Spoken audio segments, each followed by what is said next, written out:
अस्सलामुअलैकुम नाजरीन, उम्मीद है आपको हमारी वीडियोस पसंद आती होंगी। बर्बर वीडियोस देखने के लिए सब्सक्रिप्शन के बटन को प्रेस करें और बेल आइकन को दबाना मत भूलें। आइए चलते हैं अपने बके हिस्से की तरफ।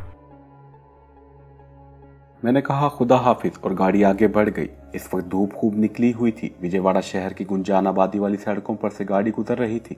अब गाड़ी जदीद फैशनेबल इलाके में दाखिल हो चुकी थी। यहाँ बड़ी आलीशान जदीद फ्लैटों वाली बुलंद इमारतें थी। बड़े बड़े सुपर स्टोर थे, शॉपिंग सेंटर थे। हाशिम खान को मालूम था कि हमें कौन से होटल में जाना है। ये होटल शहर के एक पुरफिजा इलाके में वाक़ था। 3 मंजिला मॉडर्न 5 स्टार होटल था। हम अपने शेड्यूल के मुताबिक होटल में पहुंचे थे। हाशिम खान ने गाड़ी पार्किंग में खड़ी कर दी। उसने उतरकर मेरे लिए दरवाज़ा खोला। सिकंदर अली भी, जो मेरे पर्सनल सेक्रेटरी का किरदार अदा कर रहा था, जल्दी से बाहर निकल आया। इसने ब्रीफकेस थाम रखा था। हाशिम खान गाड़ी में ही रहा। मैं और सिकंदर अली होटल के लॉन में से गुजरते हुए होटल की लॉबी में आ गए। हम दोनों सीधा काउंटर पर गए। काउंटर गर्ल हमारी तरफ मुतवज्जा हो गई। सिकंदर अली ने आगे बढ़कर कहा, मैडम, मुझे अपने बॉस श्री GC अग्रवाल साहब के लिए एक डबल बेड वाला कमरा चाहिए। इसके साथ ही मैंने बटवे में से अपना कार्ड निकाल कर काउंटर गर्ल के आगे रख दिया। काउंटर गर्ल ने कार्ड को एक नज़र देखा और मेरी तरफ देखकर एक दिलकश मुस्कुराहट दी। वो अपने साथ रखे हुए पैड पर मेरे विजिटिंग कार्ड के मंदरजात लिखने के बाद एक रजिस्टर खोलकर मेरे सामने रखते हुए बोली, सर प्लीज़ यहाँ अपना नाम और एड्रेस लिख दीजिए। ये जुमला इसने अंग्रेजी में कहा था। मैंने रजिस्टर के खाने में GC अग्रवाल के दस्तखत करने के बाद कतर का अपने फर्जी एड्रेस लिख दिया। काउंटर गर्ल ने रजिस्टर बंद करते हुए मुझसे कहा, सर डबल बेडरूम के हम 5,500 रुपये लेते हैं। मैंने बटवे में से 5,500 के नोट निकाल कर काउंटर गर्ल के हवाले किए, जिसने एक रसीद बनाकर मुझे दी और चाबी सिकंदर अली को देते हुए होटल के बेल बॉय को बुलवाया। बेल बॉय आया तो उसने कहा, साहब को 13A में ले जाओ। Sir please come. होटल के पोर्टर या बेल बॉय ने भी अंग्रेज़ी बोलने की कोशिश करते हुए कहा। Double bedroom number 13A hotel की दूसरी मंजिल के कोने में वाक़ था। कमरों में हर किस्म की जदीद सहूलत मौजूद थी। सिकंदर अली ने पोर्टर को 10 रुपये टिप दी। वो चला गया तो सिकंदर अली ने दरवाज़ा बंद कर दिया और बोला, मेरा ख्याल है सर के नाश्ता ऊपर ही मंगवा लिया जाए। मैं आरामदेह सोफे पर बैठ गया था। कहने लगा, नाश्ते की ज़रूरत तो मुझे भी महसूस हो रही है। सिकंदर अली ने फ़ोन कर रिसीवर उठाकर सर्विस का नंबर घुमाया और कमरे में 2 नाश्तों का ऑर्डर दे दिया। मैंने कहा, मेरा ख्याल है मुझे सूट उतार कर पजामा पहन लेना चाहिए, क्योंकि मुझे कहीं बाहर तो जाना नहीं है। सिकंदर अली बोला, अच्छा ख्याल है। एक अच्छा सूट केस वो अपने साथ लाया था, जिसमें स्लीपिंग सूट के अलावा सिल्क के कुर्ता पजामे के 2 जोड़े भी थे। जितनी देर में मैंने बेडरूम में जाकर लिबास तब्दील किया, इतनी देर में बेरे ने नाश्ता लाकर काफ़ी टेबल पर बड़े सलीके से लगा दिया था। बेरे प्रणाम करके चला गया। मैंने टोस्ट पर शहद और मक्खन लगाते हुए सिकंदर अली से कहा, सिकंदर अली, एक मुद्दत के बाद इस किस्म की आसाइशें देखी हैं। सिकंदर अली ने कहा, सर कैसा लग रहा है? मैंने कहा, सख्त उलझन हो रही है। एक मुद्दत से कमांडो की सख्त और टफ जिंदगी गुजारने का आदी हो चुका हूँ। सिकंदर अली चाय बना रहा था। कहने लगा, सर ये तो आपकी कमांडो लाइफ का एक हिस्सा है। हाँ ये तो ठीक है, मैंने कहा, लेकिन हमें यहाँ बेहद एहतियात बरतनी होगी। हमें नहीं भूलना होगा कि हम दोनों हिंदू हैं। तुम्हारा नाम राजकुमार है, मेरा नाम JC अग्रवाल है। तुम मेरे पर्सनल सेक्रेटरी हो और मैं तुम्हारा बॉस हूँ। हम इंडिया में ऑटो मैन्युफैक्चरिंग का जायजा लेने के सिलसिले में विजयवाड़ा में आए हुए हैं। सिकंदर अली ने कहा, सर आप बेफिक्र रहें। मैंने कहा, हमें दिन में 2-1 बार ज़रूर जाना होगा। तुम काउंटर पर यही कहोगे कि बात अग्रवाल साहब बिजनेस के सिलसिले में शहर की मार्केटों में जा रहे हैं, ताकि होटल वालों को यकीन हो जाए कि हम वाकई कतर से इंडिया में अपने बिजनेस टूर पर आए हुए हैं। ऐसा ही करेंगे सर, सिकंदर अली ने कहा। नाश्ता करने के बाद मैं मेज़ पर रखे हुए इस दिन के अखबार को देखने लगा। सिकंदर अली थोड़ी देर के लिए नीचे हाशिम खान के पास चला गया। दोपहर के बाद सिकंदर अली और मैंने हाशिम खान के साथ प्राइवेट टैक्सी में बैठकर शहर की सैरगाह की तरफ निकल जाने का प्रोग्राम बनाया। सिकंदर अली ने काउंटर पर चाबी देते हुए यही कहा कि अग्रवाल साहब बिजनेस के सिलसिले में शहर जा रहे हैं। 1-2 घंटे शहर की मुख्तलिफ सड़कों और पार्कों में घूमने के बाद हम होटल में वापस आ गए। 2 दिन और 2 रातें गुजर गईं। दूसरा दिन तलू हो गया। इस दिन मैंने एक ऐसा ड्रामा करना था जिसके जरिए मैंने न्यूक्लियर मटेरियल और खुफिया कोड नंबर वाले कांति लाल की हमदर्दी हासिल करनी थी और इसके करीब हो जाना था। मैं दिन भर होटल के कमरे में ही रहा। सिकंदर अली ये तस्दीक करने चला गया था कि क्या कांति लाल इस रात को कैसर बाई के फ्लैट पर जा रहा है। वो दोपहर के बाद वापस आया। सिकंदर ने कहा, सर हर शय प्रोग्राम और हमारे शेड्यूल के मुताबिक जारी है। कांति लाल आज रात के 9 और 10 बजे के दरमियान चिड़ियाघर के पिछवाड़े वाली सड़क पर से गुजरेगा। हमारे 3 आदमी वहाँ पहले से मौजूद होंगे। इस सड़क पर लोगों की ज़्यादा आमदोरफ्त तो नहीं होती? मैंने पूछा। सिकंदर अली ने बताया कि वो सड़क छोटी सी है और रात के वक्त तो बिल्कुल सुनसान होती है। वो कहने लगा, कांति लाल नहीं चाहता कि इसे कोई कैसर बाई के फ्लैट पर जाते देखे, इसलिए वो इस सुनसान सड़क पर से गुजरता है। इसकी एहतियात हमारे हक में बड़ी मुफीद साबित हुई है। रात का खाना हमने कमरे में ही खाया, काफ़ी भी कमरे में ही मंगवा कर पी। इसके बाद हमने अपने एडवेंचर की तैयारियां शुरू कर दी। तैयारी सिर्फ मुझे ही करनी थी। मैंने सिल्क का रेशमी कुर्ता पजामा उतार कर इसकी जगह पतलून और बुश शर्ट पहन ली थी। अपने साथ मुझे असला या कमांडो चाकू रखने की जरूरत ही नहीं थी, क्योंकि वहां सिर्फ ड्रामा होने वाला था। 8:30 बजे मैं पतलून कमीज और समझ शूज में मलबूस अपने पर्सनल सेक्रेटरी राजकुमार यानी सिकंदर के साथ। सिकंदर ने काउंटर पर जाकर चाबी दी और कहा कि साहब एक बिजनेस पार्टनर से मिलने जा रहे हैं। पोस्ट में शोफर की वर्दी में मलबूस नीली गाड़ी के पास हमारा ड्राइवर खड़ा था। जैसे ही मैं गाड़ी की तरफ बढ़ा, इसने जल्दी से पिछली नशीस का दरवाज़ा खोल दिया। मैं पीछे और सिकंदर आगे हाशिम खान के साथ बैठ गया और गाड़ी शहर के सबसे बड़े चिड़ियाघर की तरफ रवाना हो गई। ये चिड़ियाघर शहर से बाहर वाक़ था। चिड़ियाघर के पीछे से जो छोटी सड़क गुजरती थी, इस पर नारियल और बांस के दरख्त चुके हुए थे। रात के वक्त इधर से कोई नहीं गुजरता था। हाशिम खान ने मंसूबे के मुताबिक चिड़ियाघर की अगली सड़क से कुछ फासले पर गाड़ी खड़ी कर दी। हाशिम खान और सिकंदर भी मेरे साथ गाड़ी से बाहर आ गए।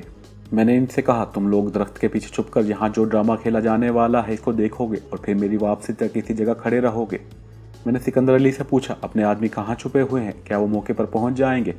सिकंदर अली ने कहा, जी हाँ, वो पहुँच गए होंगे और सड़क पर जहाँ छोटी पुलिया है इसके आसपास घात लगाए बैठे होंगे। कांतिलाल पर इसी पुलिया के पास हमला किया जाएगा। मैंने कहा, ठीक है, तुम लोग अपनी अपनी पोजीशनों पर चले जाओ। हाशिम और सिकंदर अंधेरे में पीछे दरख्तों की तरफ चले गए। इनके जाने के बाद मैं गाड़ी में बैठकर सड़क पर गाड़ी को आहिस्ता आहिस्ता चलाता आगे ले गया। मैंने गाड़ी की हेडलाइट्स रोशन कर रखी थी। इनकी रोशनी में मुझे कुछ फासले पर चिड़ियाघर के अंदर जाने वाले पानी के नाले की छोटी पुलिया नजर आई। मैंने हेडलाइट्स बंद करके गाड़ी एक तरफ दरख्तों के नीचे खड़ी कर दी। खुद ड्राइविंग सीट पर ही बैठा रहा। मेरी निगाहें सामने सड़क पर लगी हुई थी। मैंने घड़ी पर वक्त देखा। कांतिलाल के वहां से गुजरने का वक्त हो गया था, मगर अभी तक सड़क पर अंधेरा था। किसी गाड़ी की दूर से रोशनी दिखाई नहीं दी थी। 10-15 मिनट के बाद दूर से सड़क पर गाड़ी की हेडलाइट्स की रोशनी नमूदार हुई। मैं बिल्कुल तैयार होकर बैठ गया। ड्रामा शुरू होने वाला था। मैं गाड़ी की रोशनी को आगे बढ़ता देख रहा था। मुझे ख्याल आया किसी दूसरे आदमी की गाड़ी भी हो सकती है। हो सकता है कांतिलाल की गाड़ी ना हो, लेकिन अपने जो 3 आदमी पुलिया के पास घात लगाकर बैठे थे वो कांतिलाल को पहचानते थे। वो इसे देखकर ही हमला करेंगे। गाड़ी आहिस्ता आहिस्ता आगे बढ़ रही थी। अब गाड़ी के इंजन की आवाज़ भी सुनाई देने लगी थी। नाले की पुलिया से 15-20 गज आगे अपने आदमियों ने दरख्त काट कर डाल रखा था। कांतिलाल की गाड़ी कटे हुए दरख्त के पास रुक गई। मुझे गाड़ी को ब्रेक लगने की आवाज़ रात की खामोशी में साफ सुनाई दी। गाड़ी में से एक आदमी बाहर निकला। गाड़ी की बत्तियां रोशन थी। वो थोड़ा आगे आकर सड़क पर पड़े दरख्त को देखने लगा। इसके साथ ही दरख्तों से निकलकर 3 आदमी तेजी से बाहर आए। इनके पास बंदूकें थीं और चेहरे लपेटे हुए थे। 2 आदमियों ने कांतिलाल को दबोच लिया और तीसरे ने बंदूक इसकी तरफ कर दी और गरज कर कहा, तुम्हारे पास जो कुछ है खामोशी से हमारे हवाले कर दो। कांतिलाल को इन्होंने पहचान कर ही हमला किया था। कांतिलाल ने कहा, मेरे पास डैशबोर्ड में सिर्फ 2000 रुपये हैं, वो ले लो और मुझे छोड़ दो। ठीक इसी वक्त मैंने इंजन स्टार्ट किया और गाड़ी को तेजी से चलाता हुआ कांतिलाल की मदद को पहुंच गया। गाड़ी खड़ी करके मैं तेजी से बाहर निकला और एक डाकू की गर्दन पर मुक्का मारकर इसे नीचे गिरा दिया, बल्कि वो डाकू खुद ही नीचे गिर पड़ा। मैंने फौरन ही इसकी बंदूक उठा ली और जिन 2 डाकुओं ने कांतिलाल को दबोच रखा था इसकी तरफ बंदूक की नाली करके गरज कर कहा, इस शरीफ आदमी को छोड़ दो, नहीं तो मैं तुम दोनों की खोपड़ियां उड़ा दूंगा।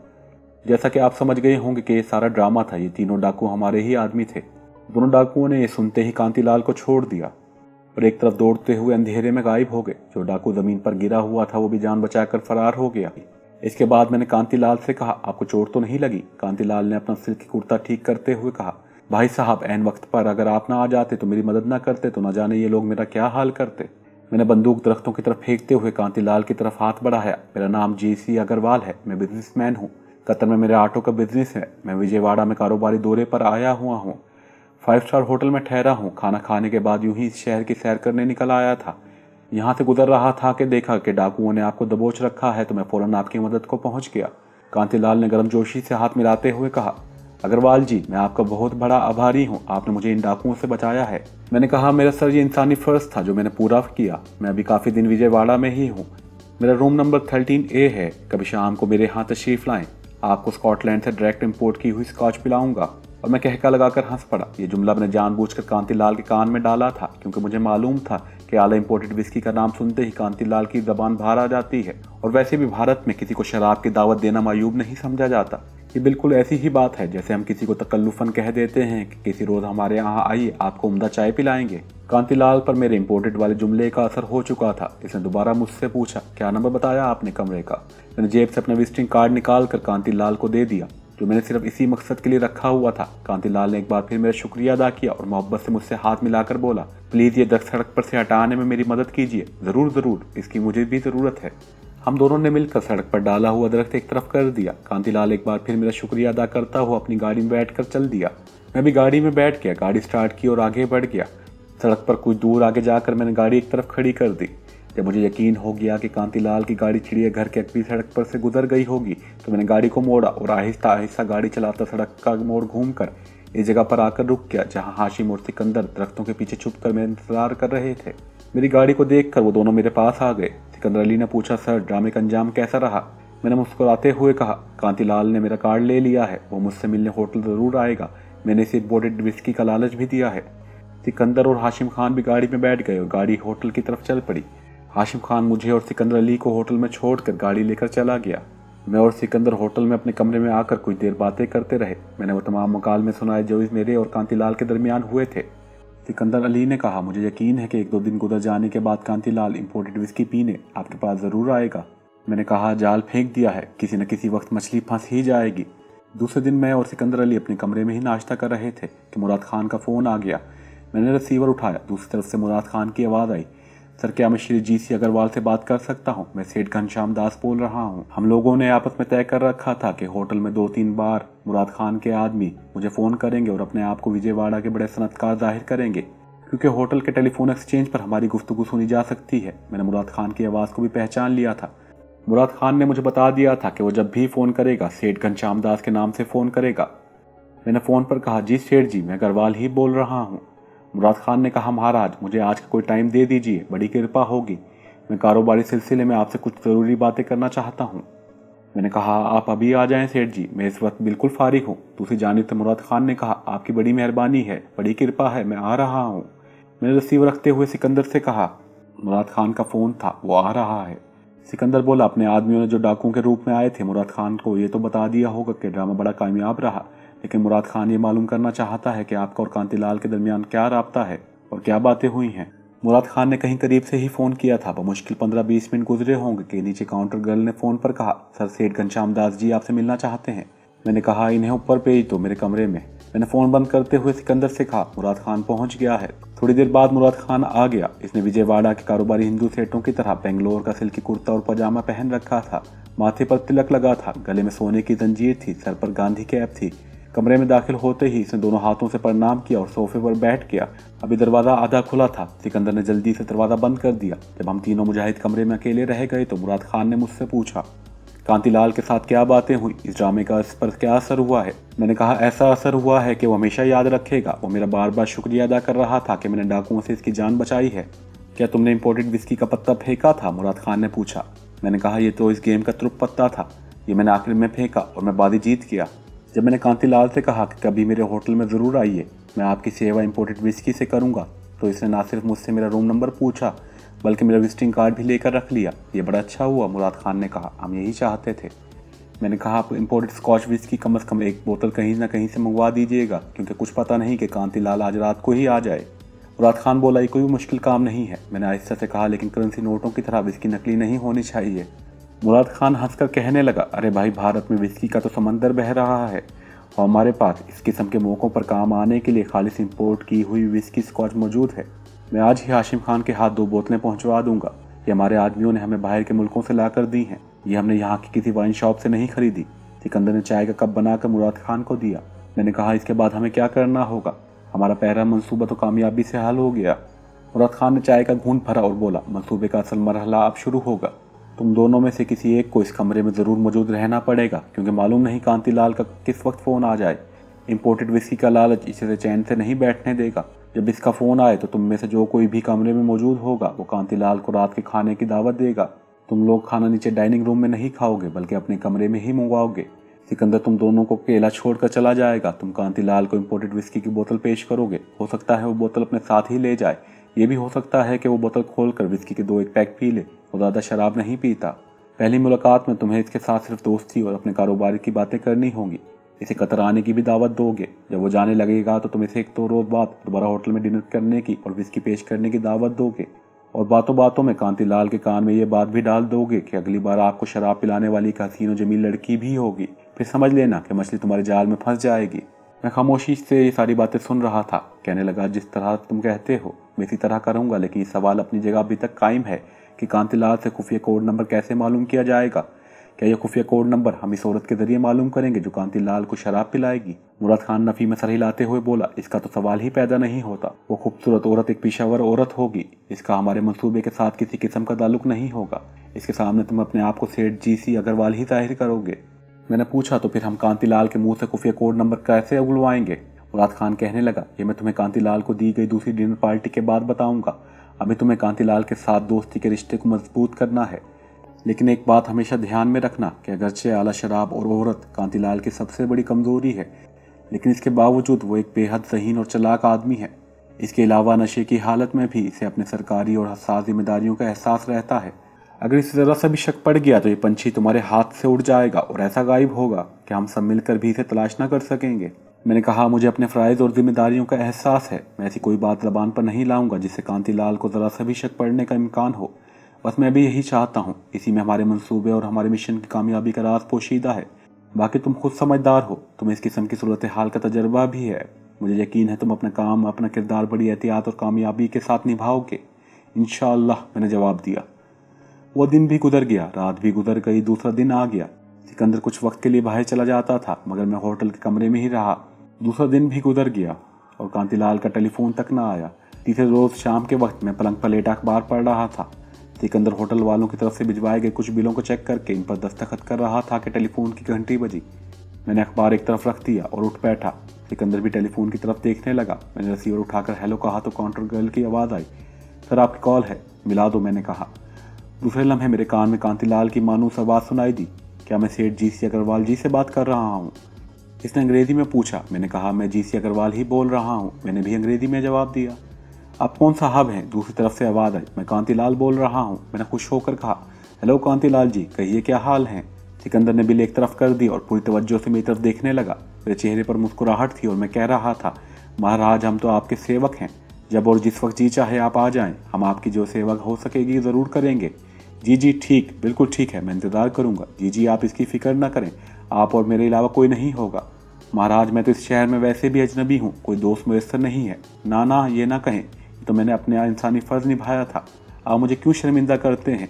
बस आप आ जाएं, मुझे आपसे दोबारा मिलकर खुशी होगी। बाय। मैंने रिसीवर रख दिया। सिकंदर मेरी तरफ देखने लगा।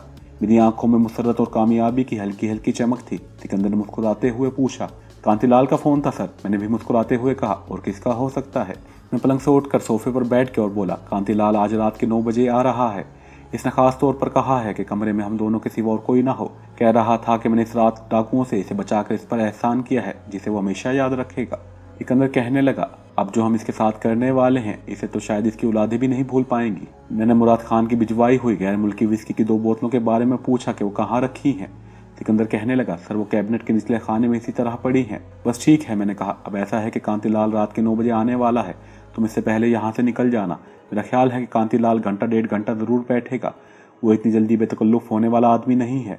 ऐन मुमकिन है कि वो आज रात मेरे पास बैठकर शराब ना पिए और मेरी तरफ से अपने लिए गैर मुल्की विस्की की बोतल का तोहफा लेकर चला जाए। बहरहाल तुम 11 बजे के बाद मुझे फ़ोन करके मालूम कर लेना। सिकंदर बोला, सर मेरा ख्याल है कि मैं हाशिम खान को लेकर सीधा मुराद खान के पास जाता हूँ और इससे बताई देता हूँ कि कांतिलाल आज रात होटल में आ रहा है। मैंने कहा, मुराद खान को जाकर तुम ज़रूर बता दो, लेकिन हाशिम खान को गाड़ी समेत होटल की पार्किंग में ही रहने दो।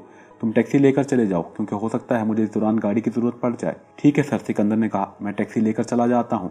हाँ, नीचे काउंटर पर इन बिलों की पेमेंट करते जाओ। इसके साथ ही मैंने सिरहाने के नीचे से अपना बटवा निकाल कर खोला और सिकंदर से पूछा, कुल कितना टोटल है? सिकंदर बोला, 2500 रुपये हैं। मैंने बटवे में से हजार के रुपए के 3 नोट निकाल कर सिकंदर के हवाले किए और कहा, बाकी के 500 अपने कमरे की सर्विस करने वाले नौकरों और बैरों में तकसीम कर देना।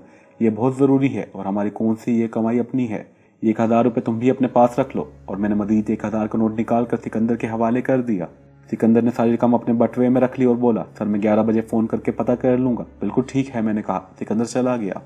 मैं दोबारा पलंग पर नीम दराज हो गया और आंखें बंद करके जहन में वो पॉइंट तैयार करने लगा जिन पर मुझे कांतिलाल के साथ गुफ्तगू करनी थी। एक बात मुझे अच्छी तरह से मालूम थी कि मैं चाहे कांतिलाल के साथ दुनिया जहां की बातें करूं, लेकिन मुझे भूल कर भी अपने मुंह से कोई ऐसी बात नहीं निकालनी होगी जिस पर बिल्ली की तरह चालाक और लोमड़ी की तरह यार कांतिलाल को जरा सा भी शक पड़े। आखिर कांतिलाल भारत की मरकजी इंटेलिजेंस सर्विस में रह चुका था। यूं ही तो नहीं को न्यूक्लियर मटेरियल का खुफिया कोड नंबर बताया गया था, लेकिन मैं भी कोई नौआमूद खिलाड़ी नहीं था। मैं भी मैदान अमल का खिलाड़ी था। कई मार के मार चुका था और आदमी के चेहरे से इसके दिल की एहसासात को पहचान लेता था। मैंने इस जहां दीदा खुफिया जासूस से ज़हनी तौर पर नंबर आजमा होने के लिए अपने आप को तैयार कर लिया था। मैंने नीचे काउंटर पर पैगाम दे दिया था कि मेरा एक मेहमान रात के 9 बजे मुझसे मिलने आएगा, इसे ऊपर भेज दिया जाए। इस दौरान मैंने शावर ले लिया, सिल्क का नया कीमती कुर्ता पजामा पहनकर गले में सोने की जंजीर डाल ली, कलाई पर सोने के चैन वाली इंतहाई बेशकीमत घड़ी भी लगा ली। जिस तरह इन लोगों के बनाए हुए करेंसी नोटों को कोई ये साबित नहीं कर सकता था कि ये जाली नोट है, इसी तरह मेरी घड़ी के नकली हीरों को भी कोई नहीं पहचान सकता था। कांतिलाल वक्त का वाकई पाबंद निकला। ठीक 9:02 पर दरवाजे पर आहिस्ता से दस्तक हुई। मैंने उठकर दरवाजा खोला। कांतिलाल खड़ा मुस्कुरा रहा था। इसने हाथ जोड़कर प्रणाम किया। प्रणाम अग्रवाल जी, मैंने बड़ी खुशी का इजहार करते हुए कहा। अरे दरवाजे में क्यों खड़े हैं कांतिलाल जी, अंदर पधारिए ना, मैं तो आप ही का इंतजार कर रहा था। कांतिलाल, जैसा कि मैं पहले भी बता चुका हूँ, दरमियानी उम्र का दहीन चमकीली आंखें और चेहरे के तेज नकूश वाला आदमी था। इसने खद्दर का कांग्रेसी कुर्ता पजामा और नेहरू कोट और बास्केट पहन रखी थी। एक हाथ में ब्रीफ केस था। वो मुस्कुराता हुआ ब्रीफ केस उठाए कमरे में आकर सोफे पर बैठ गया। मैंने 2 लेमनेड के लिए नीचे सर्विस वालों को फ़ोन कर दिया, फिर पूरी तरह से कांतिलाल की तरफ मुतवज्जे होकर बोला, कांतिलाल जी, यहाँ तो हम मुसाफिर हैं, आप हमारे यहाँ कतर तशरीफ़ लाइए तो जी खोल कर आपकी खातिर सेवा करेंगे। कांतिलाल ने ब्रीफ केस काफ़ी टेबल के नीचे रखते हुए कहा, महाराज, मैं तो पहले ही आपका आभारी हूँ, आप क्यों मुझे शर्मिंदा कर रहे हैं। इसके बाद मौसम, फिर सियासत और फिर भारत की सनती तरक्की की बातचीत शुरू हो गई। सनती तरक्की का मौजू जानबूझकर मैंने छेड़ा था। इतने में होटल का वेटर बॉय खामोशी से आया और 2 लेमनेड के नाजुक और खूबसूरत गिलास टिश्यू पेपर के साथ मेज पर रखकर चला गया। हम दोनों लेमनेड पीते हुए बातें करने लगे। कांतिलाल मुझसे पूछने लगा, अग्रवाल जी, कतर में आप कब से ऑटो बिजनेस कर रहे हैं। मैंने कहा 15-20 बरस तो हो गए होंगे। छोटा सा था जब पिताजी मुझे और माताजी को अमृतसर से कतर ले गए। पिताजी ने वहाँ मोटर मैकेनिक की मजदूरी शुरू कर दी। बड़े मेहनती और दयालु आदमी थे। भगवान की कृपा से तरक्की करते चले गए और इन्होंने अपना एक ऑटो वर्कशॉप बना लिया। तब मैं भी बड़ा हो गया था और कारोबार में पिताजी का हाथ बटाने लगा था, मगर भगवान की इच्छा और थी। 1 साल के अंदर अंदर माताजी और पिताजी दोनों स्वर्गवास हो गए। मैं अकेला रह गया। मैंने हिम्मत न हारी और पहले से ज़्यादा जी लगाकर काम करने लगा। बस ये इसी का नतीजा है कि इस वक्त मेरा शुमार कतर के 4 बड़े ऑटो डीलर्स में होता है। उम्मीद है आपको हमारी वीडियो पसंद आई होगी। आपके सामने स्क्रीन पर हमारे दूसरे चैनल का लिंक है, काइंडली इसको भी सब्सक्राइब करें और इस चैनल की वीडियोस पर अपने फीडबैक से आगाह करें। आपकी हौसला अफजाई और सपोर्ट का बहुत शुक्रिया।